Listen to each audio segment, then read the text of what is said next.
Good morning, everyone, and thank you for returning to our channel. A crucial new development has come to light on the case of Robert Morris, the disgraced founder of Gateway Church, which we have today. On the morning of March 17th, Maurice turned himself into the authorities in Osage County, Oklahoma. This came after he was indicted the previous week on CHX allegations that stemmed from the 1980s. Permit me to go into the specifics. A booking sheet indicates that Maurice arrived at the Osage County Sheriff's Office just before 8:00 a.m., according to the information provided. Today, he was joined by his attorney, Ma Martin, who specializes in criminal defense in Oklahoma City, as well as a bail bondsman. After being taken into jail, Maurice was placed in handcuffs and a mug photo was taken of him. A clerk in the office of Judge Cindy Pickerel verified that he was then subjected to a special arraignment during the subsequent proceedings. In the course of the arraignment, the judge entered a plea of not guilty on behalf of Morris, according to sources that are close to the inquiry. In addition to being released on a bail bond of $50,000, the 63-year-old individual is expected to make an appearance at a preliminary hearing on May. The accusation against Maurice, which was filed by the Attorney General of Oklahoma, Gentner Drummond, was 5 pages long. This new development comes after the indictment was filed. According to the indictment, Maurice is accused of engaging in sexual misconduct with Cindy Clemmer, a resident of Oklahoma City who was 12 years old at the time, commencing on Christmas Eve in 1982. On June 14, 2024, Clemmer presented her charges to the general public. At the time, she was an adult lady and a grandma. Morris resigned from his position as pastor of Gateway Church, which is considered to be one of the greatest megachurches in the United States. Cindy Clemmer describes, in her own words, the agony and uncertainty she experienced as a youngster, as well as the prolonged period of time it took for her to completely comprehend what had brought her situation. She stated, "It took me almost 18 years from the time I told him to be able to call it abuse and that he molested me." According to her, it took me almost 18 years to acknowledge those words, to finally see that what you are saying is not just abusive, but also truly terrible and a criminal offense. And I was enraged by the situation. Clemmer also recounted how her counselor assisted her in working through the traumatic experience. Her recollection was as follows. When I was probably 28 or 29, my counselor would ask me, "Have you ever been angry about this?" Even after I had informed her for the first time, I believe that she was taken aback by the fact that I was unaware that it was a criminal offense. The night of Christmas in 1982 was the night that Clemmer described as the beginning of the alleged abuse. She stated, "So, on Christmas 1982, we left my grandmother's house in Tulsa, picked up Robert and his dad from the airport, and then drove back to our house, which was approximately an hour away. There was darkness outside, and it was nighttime. Upon our arrival at our residence, everyone began unloading the car, whether it was with presents, baggage, or anything else. While we were still unloading, he informed me, 'Before you go to sleep, come in my room. I would want to have a conversation with you.' I was just 12 years old at the time, and I didn't give it a second thought." Clemmer detailed the progression of the sexual abuse that occurred over the subsequent 4.5 years, stating, "From that point forward, whenever they came to our house or we went to their house, or whenever we were all together, there was always some form of touching, kissing. What I now know as instrumentation, because he would use his hands and fingers, and it continued until I eventually broke the silence." In addition, she elaborated on the uncertainty she had when she was a youngster, highlighting the terrible impact of guilt and how it prevented her from speaking for a number of years. I really believe that I was simply confused. Why he would want to do that was a mystery to me from the beginning. My comprehension of what he meant when he said, "It will ruin everything," was lacking. I was aware that there was something missing from the situation. To reiterate what I've already stated, I was a young girl when he got married. Additionally, she shared a heartfelt moment with her retired counselor, who had been there for her during her road toward recovery to provide support. It was Clemmer who made the statement, "If the shame had not been lifted off of me, I would not be here today. That is not possible. My counselor informed me that she is done working. After calling her and having a conversation with her, I asked her, "Have you seen what's happening?" She stated, "Well, you are aware of what is taking place." "What?" I said in response. "You're not walking in shame anymore," she assured me. Following the indictment that was handed down the previous week, Clemmer issued a forceful speech in which he addressed the allegations of abuse that were made against Maurice, which allegedly occurred between the years 1982 and 1987.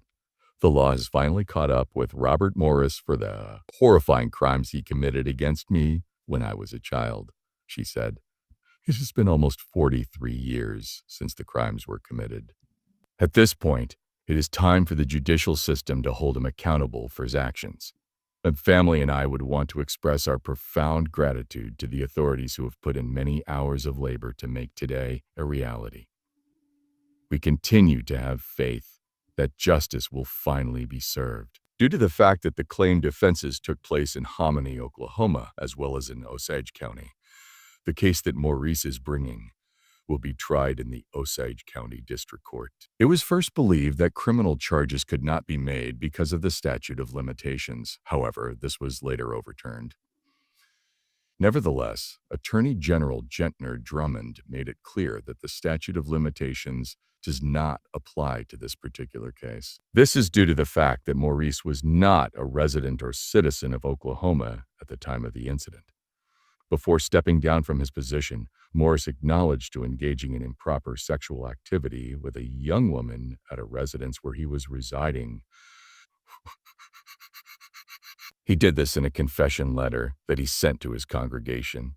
He referred to the action as petting rather than sexual activity, and he stated that it occurred on several times over the course of the subsequent few years. On the other hand, Clemmer has fiercely said that Morris's description of the abuse is not accurate. During an earlier interview, she made the following comment. "I was not a young lady, as Gateway's statement said to me. I used to be a kid.